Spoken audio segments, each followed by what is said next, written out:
Okay everyone, in this video we will see how to create components in React. So there are basically two methods to create component in React. First is by using class and second is by using function. So let's do and code both of those methods.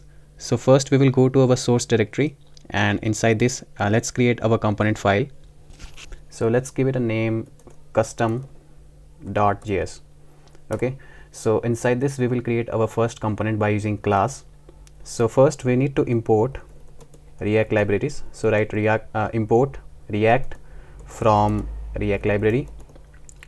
Now we will create a class.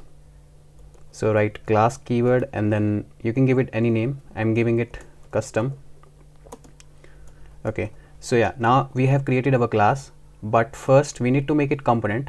So to do that we will inherit the properties from the component class of React library. So write extends and then react.component. Okay, so now this class has become the component. So in React component we have one function which is known as render. So write render, and inside this whatever you will return, that will become the user interface of this particular class component.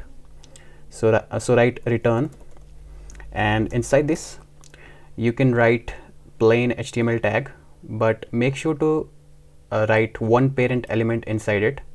Okay, so whatever HTML you will be writing inside it, make sure to enclose all that HTML tags inside one parent element. Okay, so let's create one parent element. Let's let that be a division. So inside this parent element you can write any plain HTML tag or text that you want to show when this component will get rendered on a web page. So let's create a paragraph and let's write something here. So hello, I am from class component. Okay, now we will try to show this component on a web page, and we will check that whether this text is coming or not, to make sure that whether our component is working. So to use this component, in another component, we need to export it. So write export and then write the default keyword, and after that you can write the name of your class component, which is custom. Okay, now this component has been exported. Save all your work, and now we will try to use this component and show it on the web page. So how we will do that? So go to index.js file. As you know, this is the root entry point of your React project. So let's import our custom component here.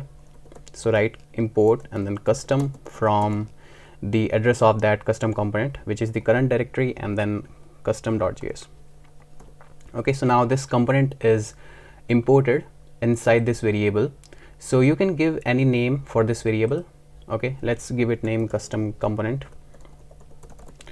So let's render this component at this place where we are showing the hello world. So to use it, you need to use it like a plain HTML tag. So open the angular brackets and write name of your component, which is custom component, and use the self-closing tag. That's it. Let's save your work and let's see whether it is showing our component on a web page or not. So after saving, it will automatically compile, and let's go to the browser. So as you can see, we are getting this text which we wrote in our class component. That means our class component is working. So now let's create the same component by using function syntax. So go to your custom.js where we created the custom component using class. So you just need to change this syntax to function syntax, just like we create function in JavaScript. So write function and then name of your component. Yeah, that's it. But inside this component we don't write render method. You just return the user interface. Okay, that's it. Now save your work and let's see whether this component is working or not. So yeah, as you can see, we are getting the same result. So yeah, in this way you can create component by using class and by using function syntax. So yeah, in this way you can create component. I hope you understood now how to create component in React. So yeah, that was all. See you in the next video.